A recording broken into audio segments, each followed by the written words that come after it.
This is cool.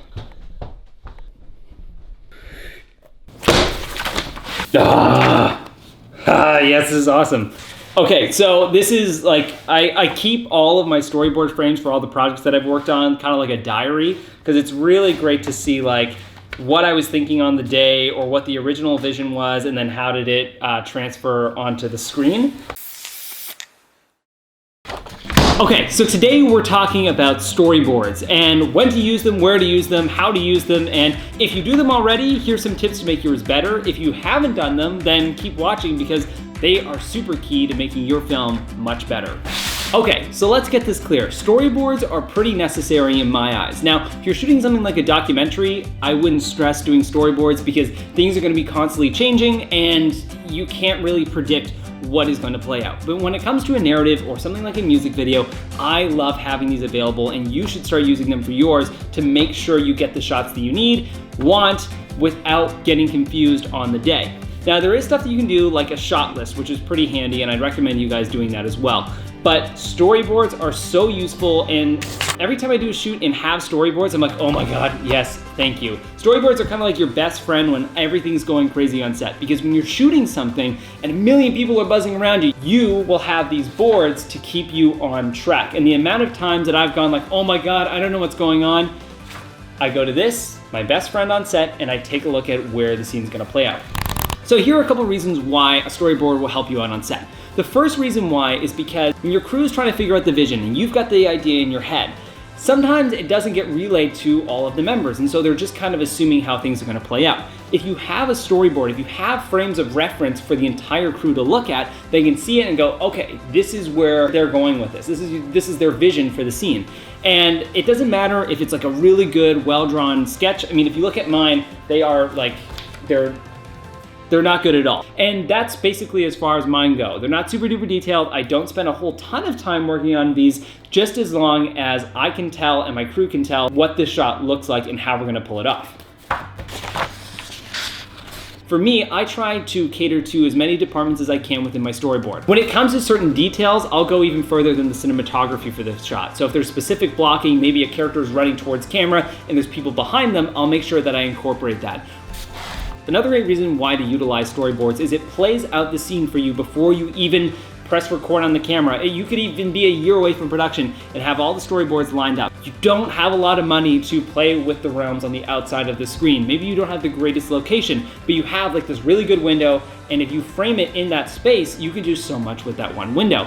So I've done scenes and shoots where I haven't had a lot of stuff to play with, but I've had really good frames. And storyboards can really help you push that to the max and try and utilize everything within that space without having to do any crazy camera movement. For my boards, I do everything from like direction to camera movement to how it's going to play with the shot prior. Even I'll add some sort of like sound design to be playing within it, or if there's any sort of visual effects. That way, when I'm actually going even into the edit, I'll have some sort of frame of reference to where my mind was at when I was creating the scene. That's another thing. When you're doing a film, sometimes you can get lost in translation from beginning, middle, and end when you're working on a scene. Sometimes you have this vision, this idea, and then like something will muddle it, and then by the end of it, you're kind of like, oh wait, what was the original idea for that?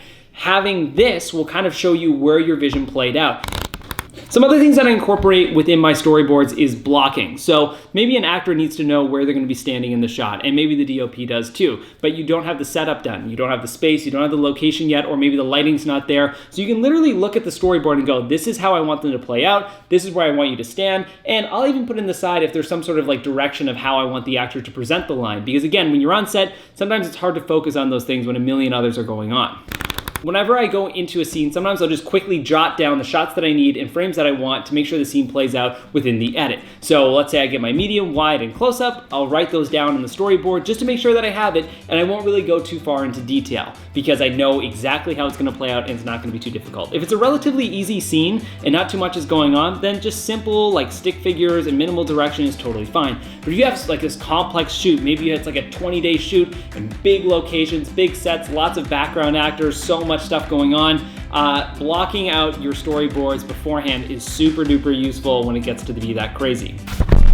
Now that's why you should do storyboards. Now why shouldn't you do storyboards? What are some situations where you shouldn't do them?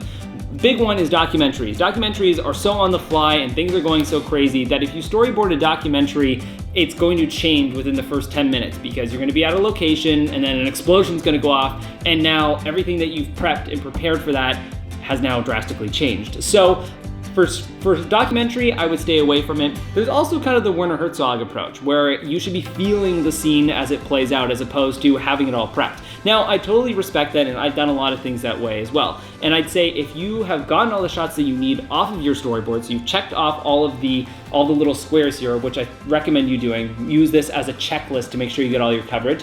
Check them all off. If you've gotten everything that you needed, then I would say go crazy. Do some like experimental stuff. Get the stuff that you've never seen before, get some of the stuff that you've never used before, get some of the stuff that will be really cool in an interesting edit. Sometimes I've even gone through the storyboard and redrawn out things because there's an angle that I really like, or there's something new to the space that I couldn't envision while I was writing these in my house a couple days prior.